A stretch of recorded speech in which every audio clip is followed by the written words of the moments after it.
The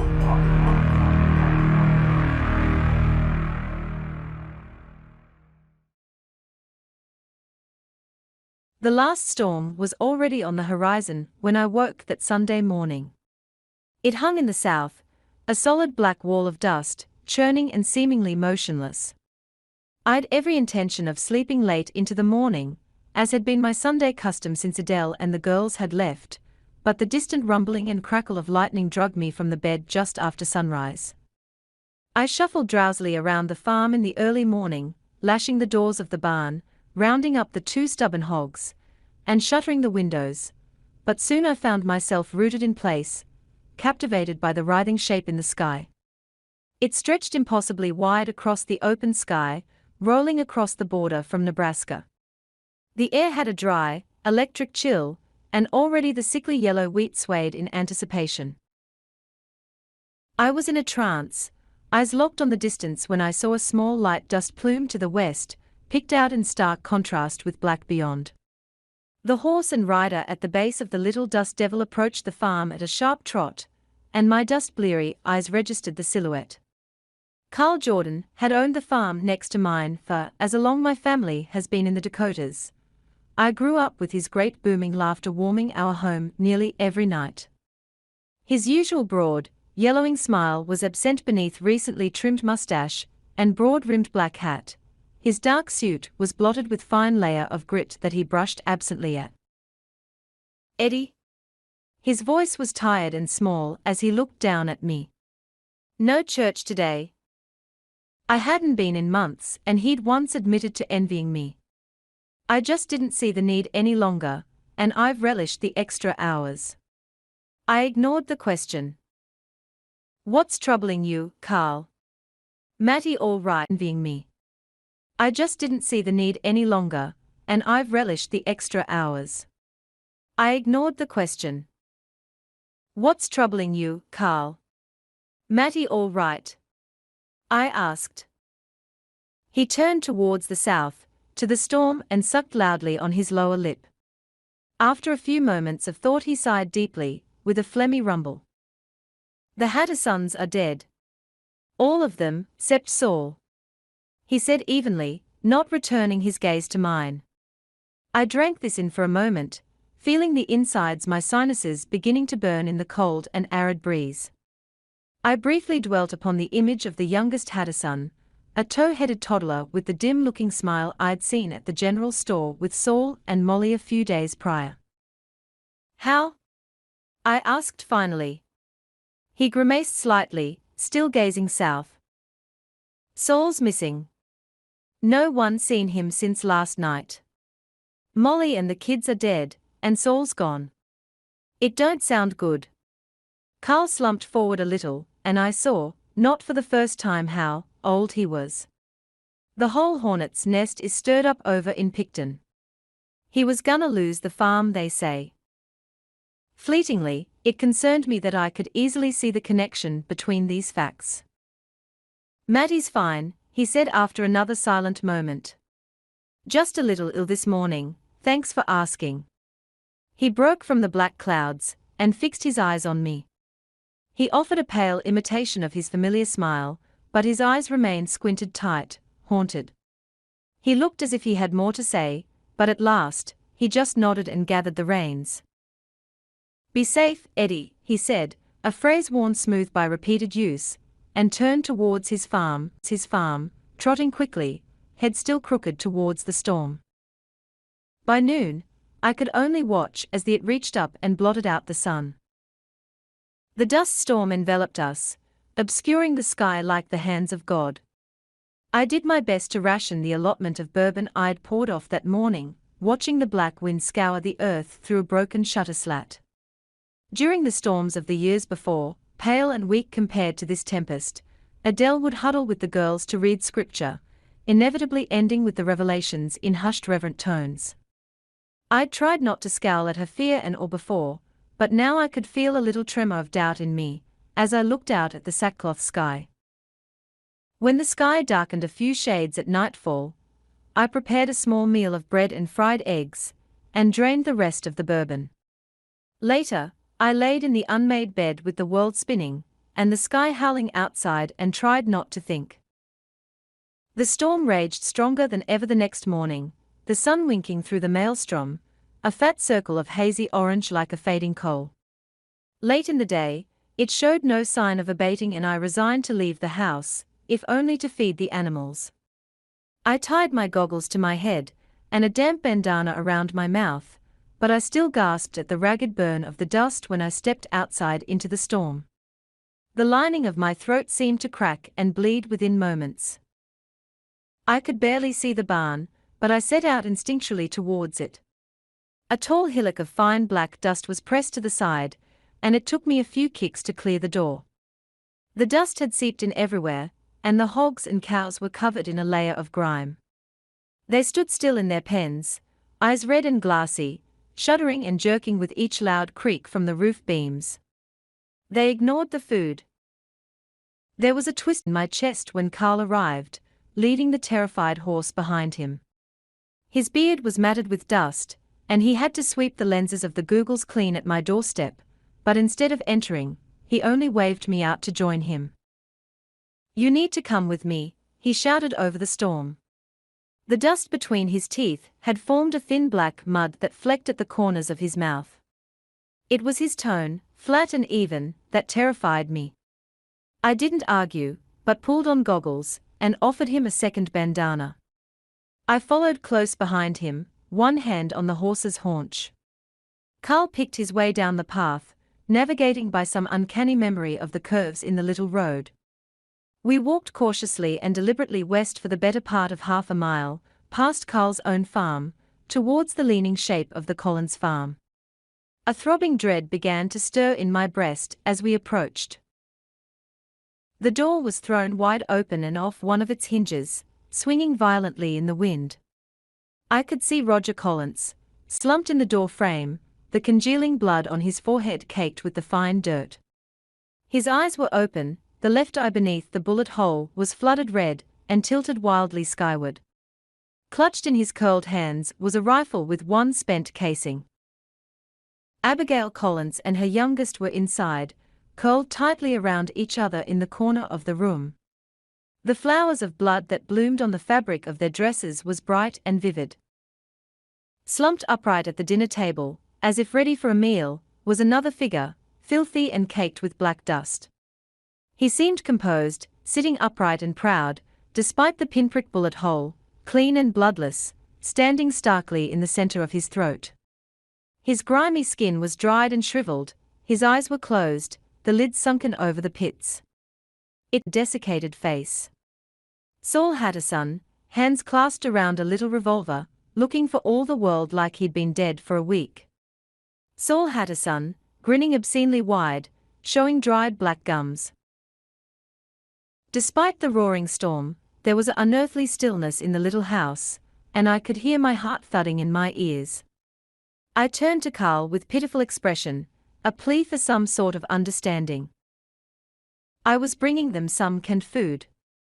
Roger was worried about being able to last out a long store, he shouted from the front porch, where he was closing Roger's eyes and wiping the blood from his hand.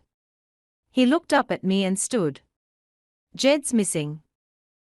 I gazed around the room again, before turning to Carl.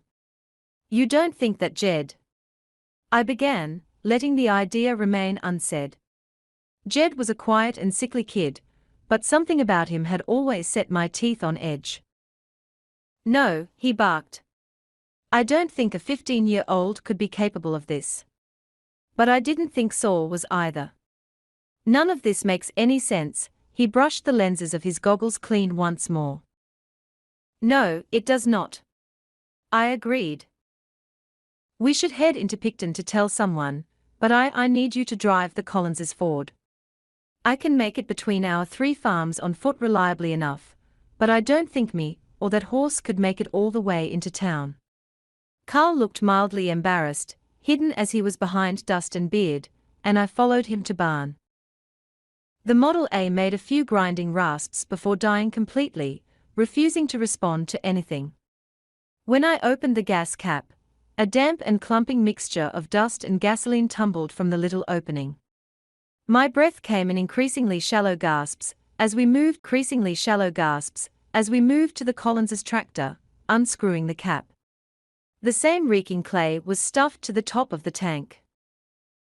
The walk back towards our farms was silent, my heart pounding as I struggled to keep my breathing steady, as the inside of my sinuses was scoured raw. First Carl's tractor, then we checked mine, both were useless and clogged with dust. If Carl was as panicked as I was, he refused to show it. "Eddie, I don't know what this means," he yelled to me as we crouched over my tractor, the sky dimming. "But I think I'd appreciate it if you stayed with me and Matty tonight. The storm has to let up in the morning, I'm sure." I could see at last the spark of fear in his eyes, and it brought me a little solace. Carl went ahead, panicky with thoughts of Matty, sick in bed on her own, and I agreed to follow shortly. I entered my house to gather my shotgun and a tin of coffee. I don't believe I intended to start drinking, but the bloody and crooked eye was shining wetly in my memory, and I drew from the bourbon a few soothing pulls. I recall being tired and weary from the day's grim business, but I don't remember lying down on the cool wood of the floor. When I woke gripping the gun and empty bottle, the sky was lighter, but the whirling black cloud still surrounded the world on all sides. Tuesday? I thought through a fog of pain. Or is it Wednesday? I groggily allowed the shame to flood in when I realized I'd left Carl and Matty waiting all night. After finding all the water drained the night before, I dressed for the storm and headed out to the well. The pump handle strained against me as I pressed downward, bringing up the first sounds of water. What came out of the pump was black and viscous, a thin black paste. I dropped the tin bucket in disgust, feeling yesterday's dread igniting behind the alcohol ache, and I turned quickly towards Carl's farm. On the road, with my destination not yet visible, I turned to see behind me. There wasn't even the faint outline of my barn. In that moment, I was alone, surrounded by a wall of vibrating earth and wind all sides. It could have been all of creation, and I would never know. It could be the end of creation, and I would never know. I turned back towards Carl's farm and began to run in a panic, frantically hoping I had not altered direction. As the small unpainted house came into view, I saw Carl's horse, lying motionless on the ground, still tied to the railing on the porch. A small dune of black dust had formed against one side. The door was wide open, slamming into the wall with a sharp crack at each breath from the storm. My panic spiked like a fever when I stepped inside, and my body began shaking violently. Matty lay spilled from her bed, trailing sheets and in a shredded fragment of her nightgown. Her head was twisted, the neck bruised and bent, and bulging glassy eyes seemed to stare directly at me. Her tongue was thick and black between her teeth. Seated on the bed above her, spindly legs dangling over the edge, was the dried and leathery corpse of Jed Collins, the missing boy. His eye sockets gaped empty and black as he silently grinned out at the world. Carl was nowhere to be found. I backed out quietly from the house, at last truly toning out the chaotic roar of the storm. My mind spun trying to make sense of utter madness, and it stoked the fires inside me, panting, desperate dread flooding my limbs until I found myself propelled blind, running. I continued past the hulking silhouette of my barn, legs flooding with fire as I sucked in great lungfuls of choking dust. I thought nothing of destination. I only wanted to get as far away from the storm as possible, far from the empty charnel houses of my neighbors, and from empty eyes and wicked grins. I made it as far as Thin Fork of the Missouri that carves the far edge of my land. I saw, through the wall of shifting haze, the black outline of the river from a distance. When I approached, legs slowing and lungs burning, I saw the river more clearly, wide and unearthly still. The water was black and thick, and in mute disbelief I watched it flow, slowly like molasses, under a dark and churning sky. And then, I began to understand. I nailed the shutters closed, driven by an animal urgency of purpose. The door I braced with Adele's heirloom cabinet, allowing it to crack and splinter on its side as I stacked a steamer chest on top. I didn't really believe that this would slow whatever would come tonight, in the howling darkness, but I wanted to have the time to know, to be sure.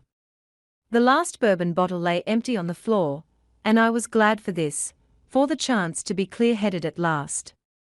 I sat, back to the wall, facing the door with the shotgun in my hands, and I waited. The sky darkened and the storm continued to howl. I measured my breaths, trying to hold onto that moment of calm, to stretch it out until it dried and snapped apart. It was late at night when it arrived. I could hear the heavy footsteps circling the porch, pulling lightly, testing each shutter. My hands were suddenly slick with sweat on the barrel of the shotgun. The shuffling footsteps stopped in front of door, and I saw the wood flex ever so slightly as pressure was applied. A scraping sound began to rise, hissing, from the small barricade, as it began to slide slowly across the floor. The force on the other side of the door increased slowly, steadily, grinding against the heavy barricade until the door was open to the storm and to the night and beyond. The figure swept into the room with a silent grace that surprised me, and stood regarding me. Carl's skin seemed to crackle and go taut like paper as he moved, and in the hollow of his empty eyes were tiny twisting clouds of dust, blue ribbons of electricity arcing across the sockets. He was smiling, a smile I'd never seen from him, a wide obscene grin. I felt a strange sort of calm then, the surety of knowing, despite the impossible madness of it all. I raised the shotgun. "Eddie," the thing inside, Carl hissed, in a voice like grinding sand. The corpse took another step towards me, and I saw a black trickle of mud from the edge of its cracked lips. "Go ahead and shoot, Eddie. See what it gets you." I smiled back at him, seeing the solution so clearly at last. I took a moment to be thankful that Adele and the girls are gone, thankful, in an awful way, that I'd struck her hard enough for her to finally leave me. This would not be the night that they die. It had moved halfway across the room now, shuffling towards me, the malevolent sparks of its eyes locked on me. The now familiar dread reared up to swallow my temporary peace. I saw, in the black whirlpool of its eyes, the great storm, covering the entire earth in a final gloom. I saw trails and chains of endless murder and atrocity crisscrossing the darkened world, into that last eternal night. I saw the end. All I had left was a little sliver of hope, enough to spur me onward. I swung the shotgun up under my chin, feeling the cool of the barrel on my chin. The thing inside Carl jerked to a halt, and ceased to smile, and I knew I'd gambled right this time. It needed me. And it can't have me. I made sure I was smiling, drinking in the thing's rage and frustration.